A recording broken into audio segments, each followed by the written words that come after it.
Chapter 33. A Stubborn Fool. Emeralda, my dear, I'm here and I'm alone. I know he came to you. What did he want? Salazar asked, as he heard her slithering up the pipe. He heard her stop and breathe a sigh of relief. Master, he wants me to kill everyone inside the castle. You and the headmaster especially. He said that you and the headmaster are traitors and set Muzz loose inside the school. I know this is not true though, she replied. There is something wrong with the boy, master. He had no black book this time, I saw no glow, and he spoke in our language. I know, my dear, he said with a heavy sigh.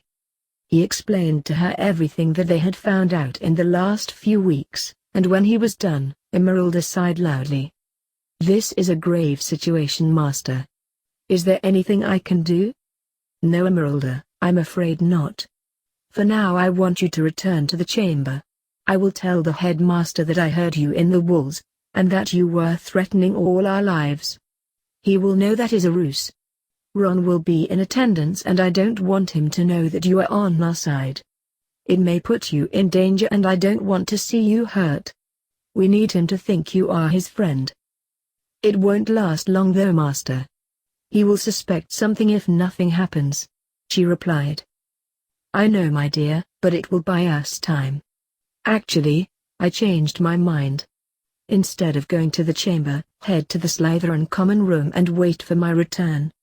That way I can let you know of the situation and warn you if I feel you are in danger.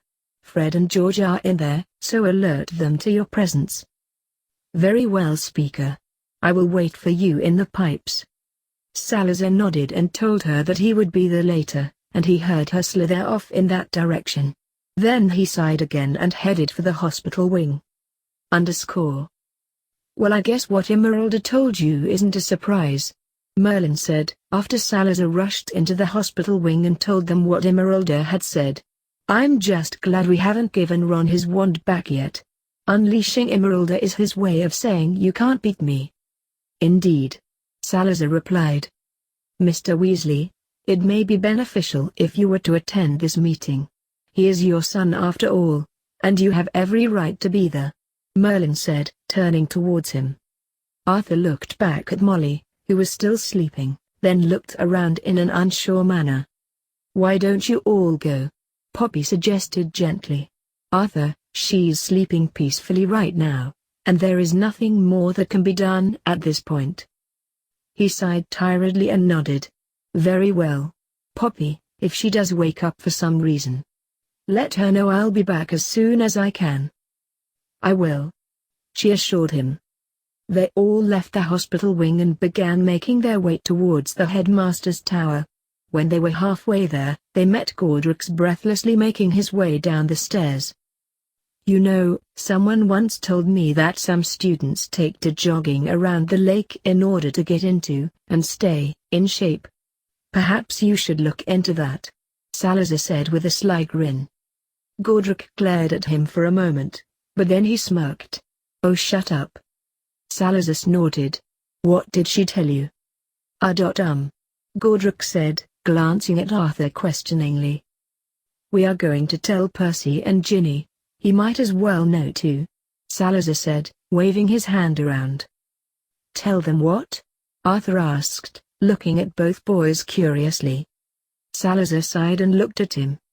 It would take too long to explain here, Mr. Weasley, but there are things that Percy, especially, needs to know. Ginny just kind of happened to be there when things were said, so we were going to tell her too. Harry, I don't know what is going on here, but whatever it is, I want to know. I must ask you though, he said, narrowing his eyes. Is it dangerous? They are my children, and I don't want them involved if it is. Arthur, I can assure you that it is not dangerous, Minerva said gently. In fact, it will leave you in a better state, I think. Fred and George already know, but Percy and Ginny do not. Please, I ask you to trust us. Arthur looked at Minerva uncertainly, but he nodded. Very well. I suspect whatever it is very large. It is, but Albus does not know, and he can't know, she stressed. You will understand why when it is explained. All right, he said with a bit of reservation. But I want to know all of it. Salazar nodded. I understand, he said, then he turned to Godric. Godric sighed and shook his head. Mother told me that Ron was in a right angry state. He was yelling and throwing things in the common room, and apparently he didn't like being left without his wand. He kept shouting that everyone had turned against him, and he swore revenge. Then he stormed out of the tower. All right, Salazar said with a sigh. Let's go and try to talk some sense into Albus. Everyone groaned slightly and Arthur looked at them all curiously, but he didn't ask any questions. They made their way silently towards the gargoyle, and when they arrived, Salazar took several deep breaths. Then he turned to Godric. Do I look like a panic-stricken 12-year-old? He asked with a grin. Not while grinning. Godric chuckled. Oh, shut up, he said, which made everyone snort. Arthur, no matter what happens, and no matter what is said, you must remain quiet and not say anything. Minerva said desperately. It will all be explained soon. Please, I beg you, trust us. He narrowed his eyes a bit, but he nodded. All right. Salazar turned to the gargoyle and nodded. Let us pass. As you wished, sir. It replied. Then it stepped aside. Arthur's eyes widened. I thought you needed a password to gain entry. We do, but they don't, Minerva said, pointing to Salazar and Godric. Just remember what I said. He nodded again and they all made their way up the stairs. Salazar took several more deep breaths, and without knocking, burst frantically into the room and started shouting. Professor, Professor! He cried. I heard the giant snake in the walls. It's saying it's going to kill everyone inside the castle. Potter! Severus yelled. Don't you know how to knock? We were in a meeting discussing. Severus, please. Albus said calmly, waving his hand in the potion master's direction. Harry, slow down and tell me what you know. Salazar took another deep breath, and positioned himself so that Ron, who was smirking broadly, couldn't see his face. I heard the giant snake in the walls and it was saying that it was going to kill us. He said a bit more calmly, but then he rapidly glanced back and forth between Ron and Albus. Albus seemed to understand what Salazar was trying to do, and he nodded slightly. I understand, Harry. Was the giant snake saying anything else when you heard it, and did you try to talk to it? I did, sir, but it didn't want to talk to me. It said something about only obeying the young master, or something. I'm not sure. I couldn't hear it all that well. It also was saying that it was on a mission to kill you and me specifically, and was mumbling about moles. I thought it was best if he came to let you know, Albus, Minerva stated in a concerned tone. If the giant snake is on the loose again, then we may need to close the school and not let anyone come back until it's taken care of. Salazar tried to hide a smirk, and he seriously thought about kissing the witch. No. Ron stood up and shouted. You can't close Hogwarts. Well, Mr. Weasley, what are we to do? The giant snake poses a danger to everyone, Albus said. And you still haven't told us why you were seen coming out of a girls' out-of-order lavatory. Ron? Arthur asked curiously, even though he already knew that part. I'm not telling you all anything, he said stubbornly as he sat back down. It seems suspicious to me, headmaster, Severus drawled. I catch the boy coming out of the restroom, and Potter hears the giant snake in walls shortly after. Ron, did you open the Chamber of Secrets and set loose the giant snake again? Harry asked in a sarcastic manner, even though he already knew what was going to be said. Don't be ridiculous, Potter, he spat. That seems more up your alley. You can talk to it after all. Some would claim that you can too. Tom, Salazar said, glaring at him. Albus's eyes widened, and Severus's hand inched towards his wand. Nicholas cast a sideways glance at Salazar, as did Merlin and Godric, in an effort to figure out what he was up to. Ron smirked at him. "Sorry, I didn't catch that. Could you speak English?" "No, because I know you can understand me just fine. We both know who it is that is opening the Chamber of Secrets, and it isn't Ron Weasley, nor is it me. Isn't that right, Tom Riddle, or should I call you Lord Voldemort? Speak freely, please. I'm the only one that can understand you," Salazar said calmly. Ron's smirk turned into a glare. "Sorry? Oh, don't play dumb, Tom. We are two somewhat like-minded individuals, though your thirst for blood and trying to rule the world is a bit cliché and leaves a bitter taste in my mouth. You are young, and so very, very stupid." "I'm not stupid," Ron shouted, causing Salazar to smirk. "And don't call me that filthy male name." "Is that so?" Salazar asked coyly. "So you have come out to play Tom Riddle. I must say that your diary is a work of art, but I know things about Horcruxes that you don't. I've seen what you look like now, as an adult, and the result is not pretty.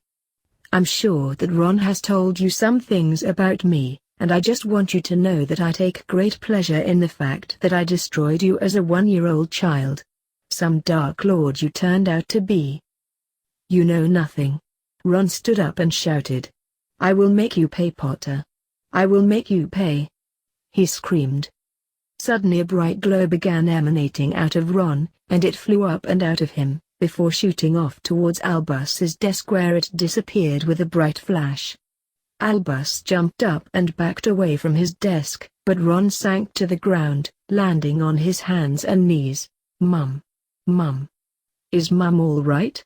Mum?" he cried, looking up at everyone. Arthur took one look at his son's terrified, tear-streaked face and ran to him. "I'm so sorry. I'm so sorry. I couldn't help it. He made me do it. He made me do it. Where is Mum? Where is Mum?" he asked frantically. "SHHH, son, it's all right. She's fine, and she is in the hospital wing," Arthur said, trying to comfort his son. "Arthur, take him to Poppy. Minerva, go with them," Albus said shakily, as he glanced at Salazar, who was glowering at Albus's desk with a look of contempt and hatred written all over his face. "Harry, remain here. I want Mr. Flamel and Mr. Nilrem here as well," Salazar stated, still not taking his eyes off the desk. Albus narrowed his eyes, but he nodded his head. "Very well. Remus, please escort Mr. Ruffin out. Severus, remain here please." They waited for everyone else to leave, but when they were gone, Albus looked at Salazar sharply. "Harry, what was that about?" he asked curtly, motioning for them to sit. "A gamble," he stated honestly, taking a seat in front of the desk. "I figured that if I made Riddle angry enough that he would go off and start pouting," he added, waggling his fingers in the direction the glow disappeared to. "It was risky," Albus said simply. "He could have hurt you. He was unarmed and there were plenty of adults around to subdue him if needed." "You're arrogant, Potter," Severus spat. "Admit it, you had no idea what you were doing, and you just wanted to play hero. What of Mr. Weasley? What if he could have been hurt? Riddle wouldn't have hurt him because he needs Ron right now. I suspect this isn't over though. He will pout for now, but he will be back," Salazar said, causing Severus to sneer at him. "Harry, you know too much about this for my liking," Albus said, glaring at Nicholas and Merlin. "I suggest you forget what you know, lest you get caught up in something you don't know how to handle." "Again, you think too lowly of him, Albus," Nicholas said with a chuckle. "And I for one, agree with Harry. This isn't over. We need to destroy the diary." "I told you already, it needs to be studied," Albus stated firmly. "If there is even a chance that we can learn about his other Horcruxes, we need to take it." "Albus, there are things you need to know that we have figured out," Nicholas said with a sigh. "It took a little while, but Nicholas told Albus the conclusions that they all came up with earlier in the Slytherin common room. Albus seemed to listen thoughtfully, and asked a lot of questions, but when Nicholas was through explaining it all, Albus sighed and shook his head. "I'm sorry, Nicholas. I understand where you are coming from, and I understand the Weasleys' situation, but it can't be destroyed, not right now anyway. It's not worth the risk to young Mr. Weasley, or his family," Merlin said. Albus glared at him. "I stand by my decision. For the greater good, I imagine," Merlin replied distastefully. Albus's glare deepened. "I do not appreciate being talked to like that from a guest in my castle, especially one who never graduated from here. I wish you all to leave." "This isn't over, Albus," Nicholas said, with a curt tone. "Harry, let's go." "Yes, sir," Salazar said, scowling at Albus as they left. Albus glared as they left, but as soon as they were gone he looked at Severus and sighed. "Severus, now more than ever I need you to keep an eye on Harry." He said some disturbing things while he was speaking Parseltongue. "What kind of things, headmaster?" Severus asked curiously. "Harry said he wanted to be like Voldemort and that he admired him," Albus said gravely. Severus narrowed his eyes slightly, but kept his face blank. "Very well, headmaster," he replied, standing up to leave. Severus was angry. He knew Salazar had said no such thing, and he didn't appreciate Albus trying to manipulate him like that, but he wondered what the old man was up to by saying it. Salazar was fuming as he, Merlin, Nicholas, Godric, Remus, and Arthur made their way towards the Slytherin common room. They had met up with Godric and Remus in the hospital wing to check on Ron, and found that Poppy had given the clearly distraught boy a calming draught.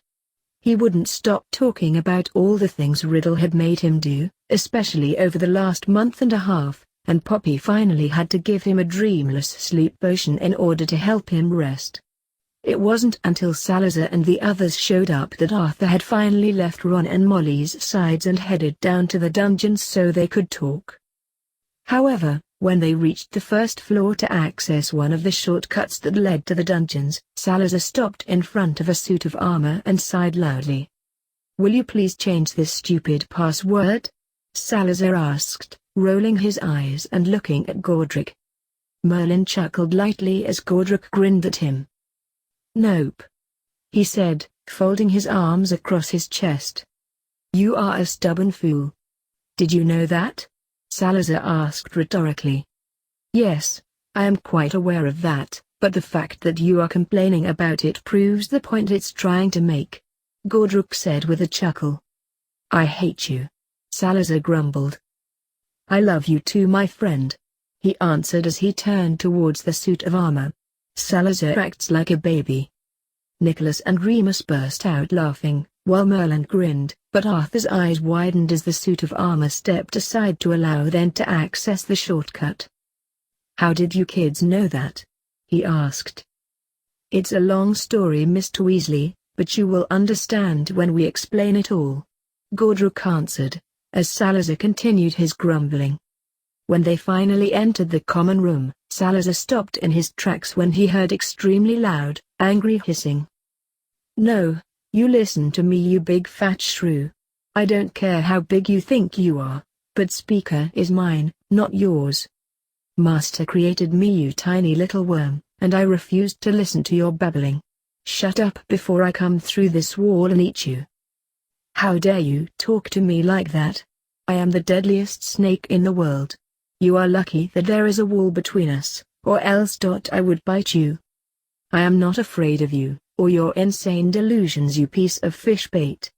I have never been this insulted in my life. I demand you apologize to me this instant." Nora yelled. "No."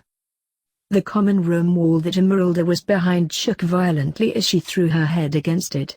Nora, who had been angrily slithering back and forth in front of the wall, slithered backwards quickly, and Percy, who was leaning against it, shrieked and jumped away. "What was that?"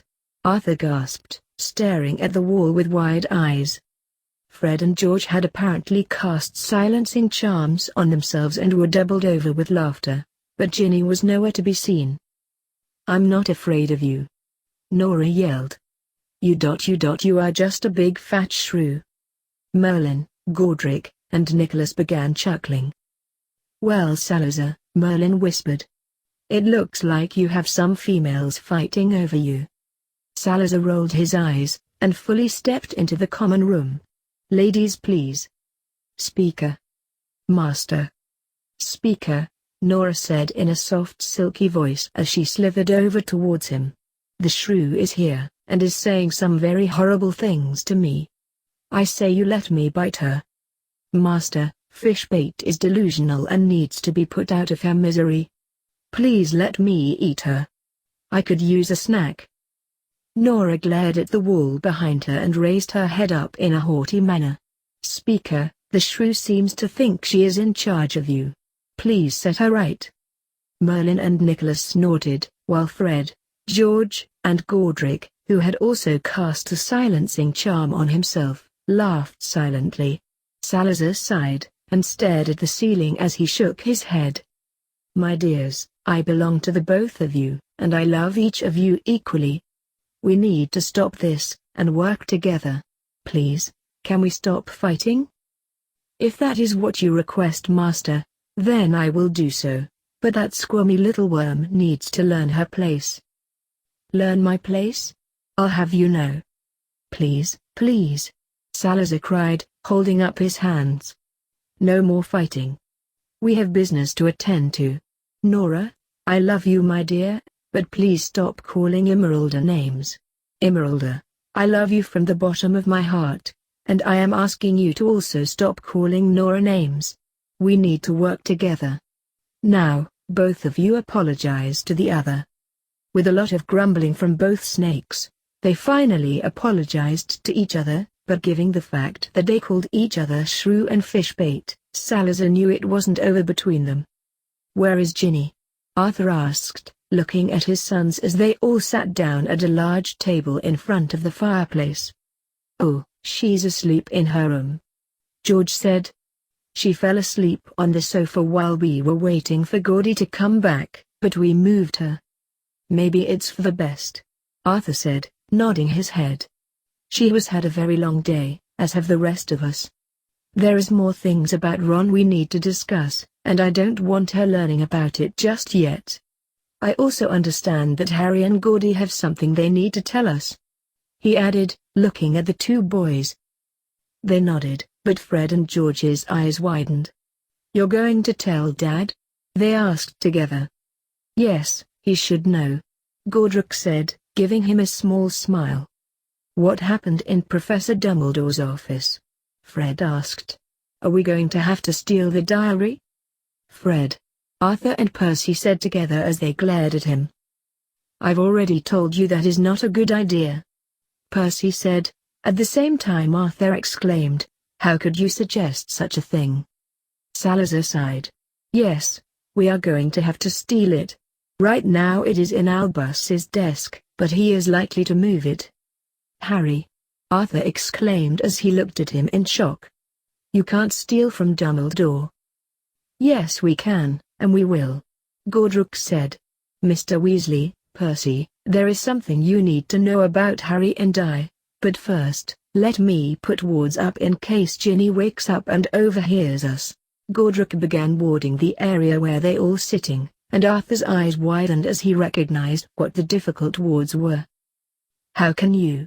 Arthur began, but Godric smiled at him. "Mr. Weasley, I'm a lot older than I look.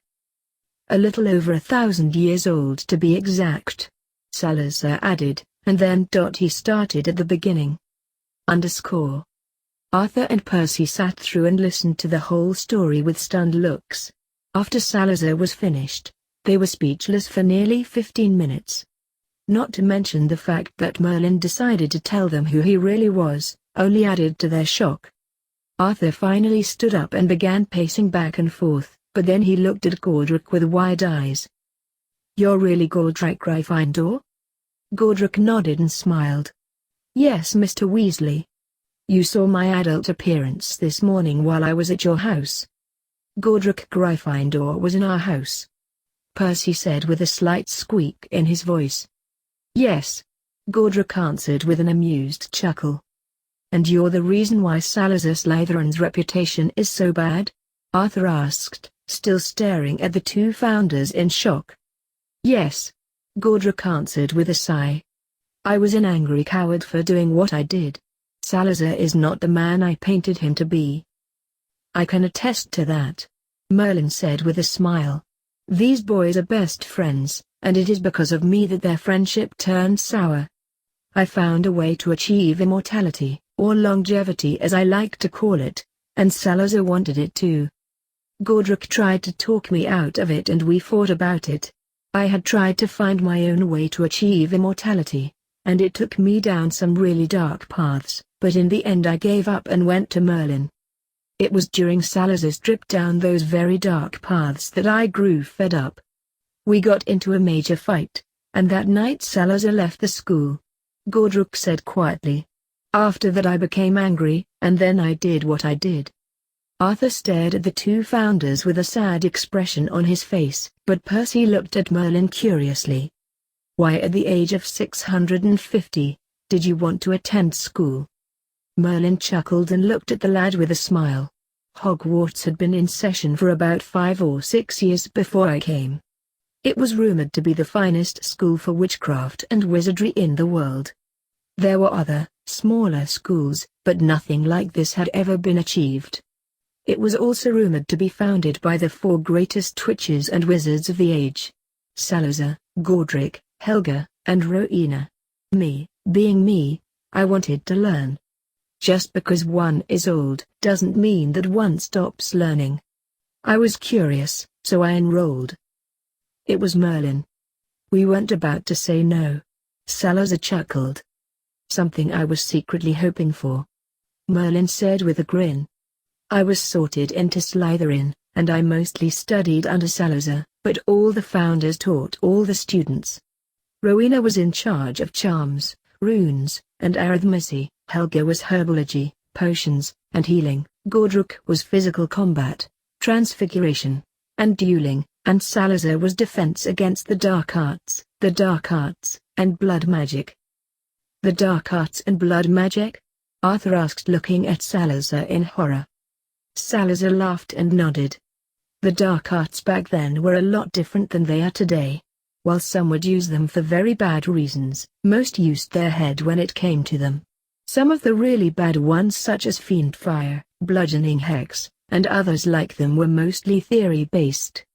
The dark arts that I taught were things like the knockback jinx, revulsion jinx, tripping jinx, confundus charm, and other various hexes, jinxes, and curses. Some were nasty, but most weren't. Basically things that you would find in books like 101 Hexes for the Vexed, and other such titles. What about the Unforgivables? Percy asked. I taught those too, Salazar admitted. The killing curse was used to humanely put down cows, sheep, chickens, and other livestock for food, so in a sense, it was a necessary part of everyday life back then. It was also used to ease the suffering of witches and wizards who were extremely old in age and wanted to die peacefully, as well as those who were suffering from severe pain and ailments that no mull or wizarding cure was available for. You have to understand that we also lived in a time where it was kill or be killed. Moles were actively hunting us, and since mole-repelling charms hadn't been invented yet, it was pretty easy to find us. Magic was mostly all we had. The Imperious Curse was helpful in many of those situations, because we could use it to make the moles go away, and while it is nasty, the Torture Curse was handy as well. As for blood magic, I still don't understand why that is considered dark. Godric chuckled. It's mostly used in wards for protections of residences, buildings, personal property items, and to hide secrets. Exactly, Salazar said with a nod. Case in point, while Albus uses a fancy name for the blood wards that he put around Privet Drive, he still used a type of blood magic. A bit hypocritical if you ask me. The founder's enchantments for the school are also based on blood. It was you who summoned the badgers last year," Percy exclaimed, pointing to Salazar, who just grinned and nodded. "Magic is magic, Mr. Weasley. It's neither light nor dark. It depends on the caster's intentions which makes light or dark," Merlin said with a smile. Arthur furrowed his brow and nodded slightly. "I suppose I can understand that," he said. Then he looked sheepishly at his children. "I often use the killing curse myself to kill our chickens or other livestock when we eat them. I try not to let you all see it though." Percy, Fred, and George's eyes widened in shock, but they didn't say anything. Arthur sighed heavily, but then he smiled at them. "Well, I must say this has thrown me for a loop. I never would have guessed this in a million years, and never would I have guessed you rescued James and Lily. They were so young, and Molly and I felt so bad for them when they went into hiding. We were so very heartbroken when we learned what happened that night, but I am thankful for what you have done, Salazar. Isn't me who you should thank, Mr. Weasley? Mitzi and Fripsy were the brave ones. If not for them, it wouldn't have been possible," he said. Arthur nodded his head, then looked around at his sons. "It makes me feel better about Ron's situation too, knowing you all are working on it, and Salazar, you saved my wife today. I want you to know that our family owes you a life debt." Salazar shook his head and smiled at Arthur. "It's not need, Mr. Weasley." "Arthur, please," Arthur said. "Call me Arthur." Salazar smiled. "Arthur, it's not needed. I can't die, therefore you owing me a life debt is not necessary." "Well, whatever my family can do for you, let us know, and we will be there to help." "I will keep that in mind," Salazar said, as he shook Arthur's outstretched hand. "Does this mean we aren't in trouble?" George asked with a grin, which caused everyone to laugh. "I suppose so," Arthur chuckled. "But I don't want Ginny to know this. Not until she is older anyway." "I understand," Salazar said. "But let me ask you, Arthur, are you trained in occlumency?" "Very basic occlumency," he admitted with a sigh. "Well, I think I can help with that," Nicholas said with a smile. "It's not exactly occlumency, but it's somewhat similar. Just ask your sons." Fred and George laughed. It was a really wicked feeling. Since it dealt with family magic, Nicholas wouldn't say much about it, but the twins told Arthur and Percy that it wouldn't hurt. Nicholas performed the spell that he had used on the twins last year, and seeing as the truth was now sealed in Arthur and Percy's mind and they couldn't talk about it, Salazar didn't ask the elder Weasley for an oath. They sat there talking and joking about different things, but the main thing they focused on was Ron and the diary. Salazar had no other plan other than sneak into Albus's office and steal the diary, and Emeralda offered to let them use some of her venom in order to destroy it. This went over better with Arthur, seeing as he was a little leery about using fiendfire. Percy asked if they were going to tell Molly any of this, but Arthur shook his head. He explained that it had been her own idea to be obliviated by Albus, simply because she didn't feel she could handle knowing about the situation and not being able to protect her son. Arthur told him that when Molly was better, he was going to talk to her and see if Poppy was willing to obliviate her again in order to erase the memory of what happened that morning. Percy and the twins agreed with their dad that it was the best course of action. Ginny was also discussed, and while no one condoned obliviating her because she was so young and still mentally developing, Arthur did say that he would sit her down and explain the situation and tell her only what she needed to know. He said he was not going to give her any details, but he would impress on her that this situation was a one-time thing, and that he would explain to her that their mother would not remember what happened. He was going to tell her to never talk about it with her mother, but to talk to himself, Percy, and the twins if she needed to. Merlin offered his help in healing both her and Ron's mind, and explained to Arthur that the children were young and maybe slightly more traumatized than anyone realized.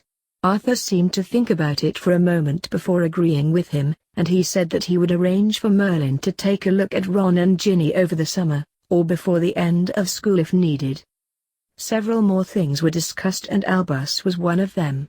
Arthur said that after what happened that morning, his trust in Albus was now at an all-time low. He asked Nicholas, Merlin, Salazar, and Godric to keep him updated on what was happening with Ron and the diary, seeing as he no longer would believe half of what came out of Albus's mouth. Needless to say, Salazar found that rather funny.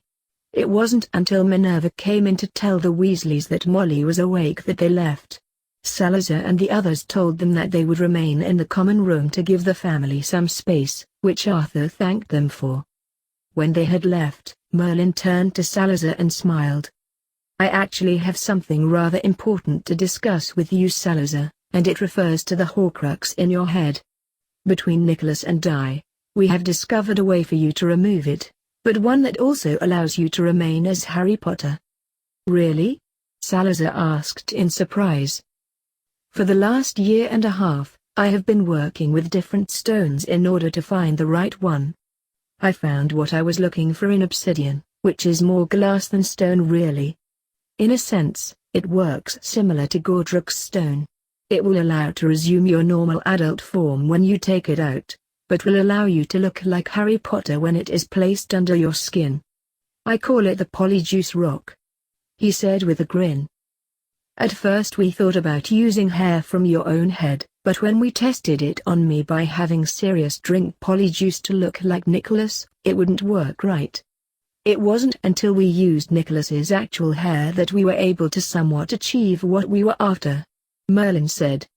"We explained the situation to Lily, James, and Harry, and the lad was more than happy to donate quite a number of hairs. I have broken down the obsidian and remade it with polyjuice, containing Harry's hair, and fused throughout it.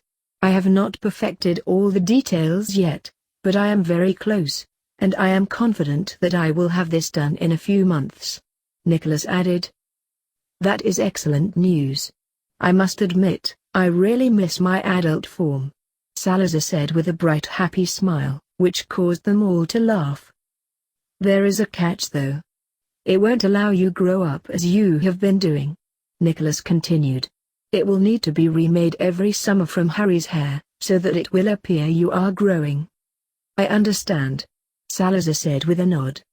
"But how do you propose that we get the bloody thing out of my head in the first place?" Merlin pointed to the wall and chuckled. "Emeralda, would you be kind enough to donate some of your venom for this?" "Of course I would. Anything to help Master Brown Noser," Nora yelled.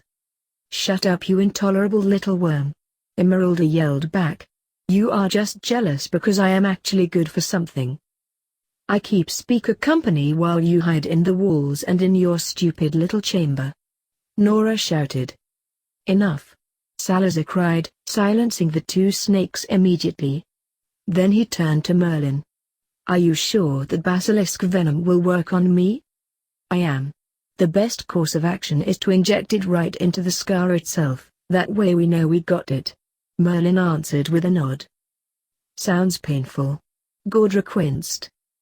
"It will be," Salazar said with a sigh and a slight shudder. "But in the end, it will be worth it." He grinned.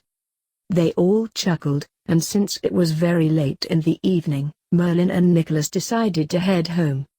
They agreed to take a day to rest, seeing as this one had been very tiring to all involved, but tomorrow they would start anew, and would start planning the best way to steal the diary from Albus.